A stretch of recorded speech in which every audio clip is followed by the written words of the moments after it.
At sa iba pang balita, makukulong ng 2 taon sa Malaysia ang founder ng Aman Futures na si Manuel Amalillo. Iniulat ito ni Philippine Ambassador to Malaysia, Ed Malaya. Si Perceline Pialago para sa detalye. Magandang hapon sa iyo, Perceline.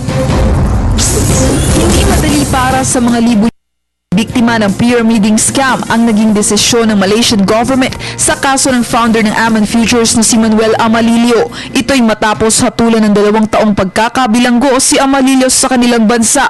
Ayon sa report, nagplead ng guilty si Amalillo kaugnay sa kinakaharap nitong paglabag sa Passport Act of 1966 sa Magistrate Court sa Kota Kinabalu. Ibig sabihin, inamin ni Amalillo na peke ang Philippine passport na nakumpiska sa kanya nang papaalis ito ng Kota Kinabalu International Airport noong ika-25 ng Enero. Pero sa kabilang banda, ginigit ng Department of Justice na lehitimong Pinoy si Amalillo kahit na nakasaad sa Malaysian passport nito ang pangalang Muhammad Kamal Saad.